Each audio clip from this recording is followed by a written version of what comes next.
Marvel's Avengers Iron Man issue 1 heads to New York, where Iron Man, along with the other Avengers, battles the Lethal Legion, who are after a secret SHIELD shipment. Tony thought this would be an easy battle, but the team of villains are giving them a run for their money, so either they have all gotten upgrades, or Earth's mightiest heroes have gotten complacent. The Avengers continue to battle the Lethal Legion as Black Widow manages to take out Beetle and let Tony execute his Jade Wall maneuver. He knows his armor is operating at 100%, so it has to be something Beetle has in his own suit that allows him to go toe-to-toe with him. As Thor takes down Whirlwind with Mjolnir, Iron Man enacts the Jade Wall maneuver, smashing Titania right into Hulk as Cap finishes off the electrified Absorbing Man, dropping him into the bay and causing a huge explosion. With the battle over, Tony knows that they messed up this time and Natasha agrees despite winning. He scans Beetle's suit and finds that the system core of the villain's suit is one of his own creations. Later at the Vault prison, Tony is taken to see Beetle, left to talk with Abner about his suit, wondering how the 2-bit mechanic upgraded his suit like he did. Abner says that he's a mechanical engineer with a specialty in electronics, so he deserves a bit more credit than what Tony is giving him. Tony accuses the villain of stealing his tech, but Abner doesn't care that Stark's latest technology is making the rounds on the criminal networks. Tony demands to know how he got it,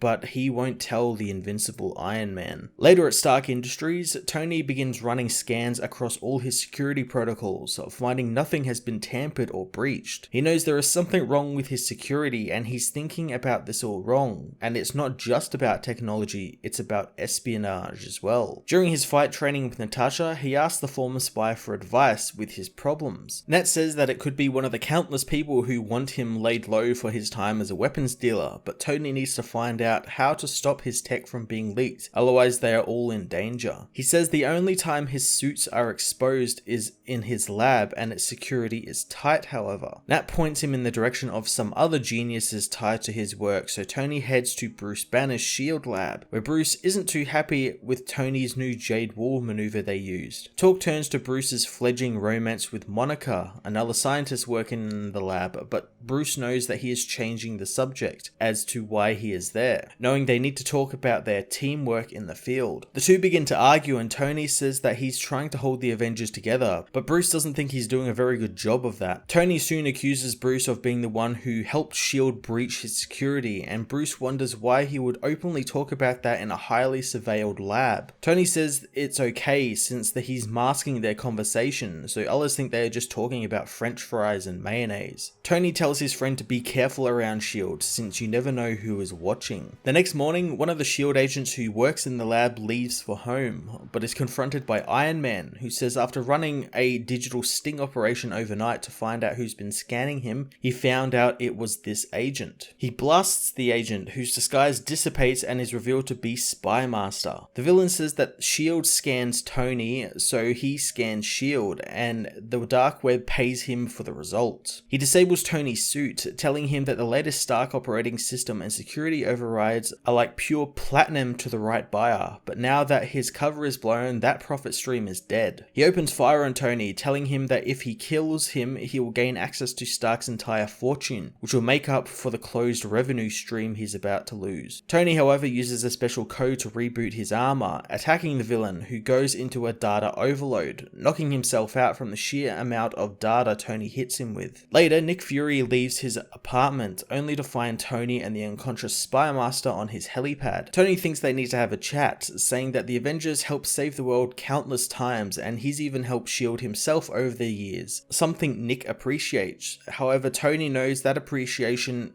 also includes secret surveillance of his armor, something Tony doesn't like. He tells Fury they are on the same team, but Fury says that he's a high-strung, ego-jacked billionaire with access to weapons that can destroy the entire planet, so of course they monitor him and they have contingencies in place just in case. Tony suits up and Fury thinks they're going to fight, but Tony tells him that all of the Stark data has been collected from the SHIELD servers and wiped, and now his personal security matters more than SHIELD's. Fury asks if he's quitting then, but Iron Man says he never quits, he's just doing things on his own terms now. Marvel's Avengers Iron Man issue 1 was an interesting look at the gameverse version of Tony Stark and what he is like as a character. I enjoyed that his story was more than just him blasting people people with his repulsors and his armor, and Tony having to solve a problem with his intelligence, and again hitting home the notion that he kind of plays by his own rules. I'm liking S.H.I.E.L.D. is kind of a big part of this story and a big part of the team as well, since A, they don't particularly exist in the 616 universe anymore, and B, they are just as shady as the people they fight. I've always liked sort of that, not black and white S.H.I.E.L.D., but kind of that grey area S.H.I.E.L.D.